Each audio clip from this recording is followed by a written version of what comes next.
Now that it's summer on the farm and the days are long and the work just gets harder, sometimes I like to end the day with a nice bowl of comfort food. Today I want to show you guys how we make what we like to call chili mac, but a lot of other people would probably call it homemade hamburger helper. I like to first start by chopping a small yellow onion. Then I will heat a large skillet over medium heat. Make sure your skillet has a very large lip on it because you're going to be holding a good amount of liquid in this pan. Once it's heated, you're going to add your 1 pound of ground beef and those onions you chopped earlier. Once your beef is just starting to brown, this is when we will add 1 teaspoon of paprika, 1 teaspoon of dried parsley, and 1 teaspoon of garlic powder. Salt and pepper to taste. If you like to strain the fat off of your beef, you can wait to season your beef until it is fully cooked. Strain the beef and then add your seasonings. But I like to keep the fat in my beef because I just feel like it gives more flavor. Also, the more healthy fats that are in these meals that I create for my kids, the longer they stay full. This is also another great opportunity for me to use up more raw milk that we produce here on the farm.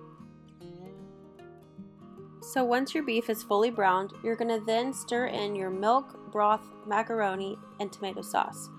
I'm using 1.5 cups of milk, 1.5 cups of beef broth, 2 cups of uncooked macaroni noodles, and a 1/8 ounce can of tomato sauce. I feel like because we are homesteaders, most people assume that I make literally everything from scratch, but I have hard days too. And so yes, I use tomato sauce from a can.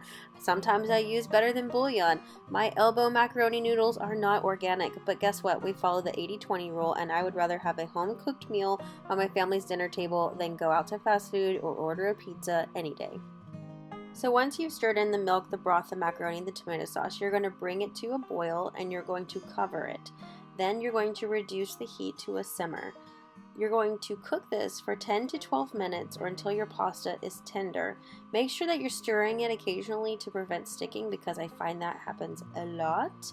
But also, once your noodles are done, this is when we stir in that nice, yummy cheddar cheese. Usually I'm adding 2 cups of shredded cheddar cheese. Here I added 2 cups of cubed cheese. You can do either, it doesn't matter, just cheese in general. And you're going to continue to stir that until the cheese is completely melted. Once it's completely melted, then you're going to move your skillet off the burner and allow it to cool down. When it's cooling down, you'll notice that the sauce will actually thicken a little bit.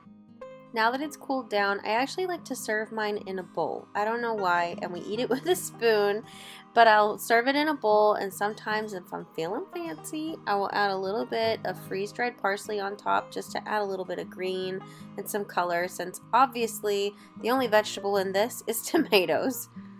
But thank you guys so much for joining me today and seeing what we're cooking up in the farm kitchen.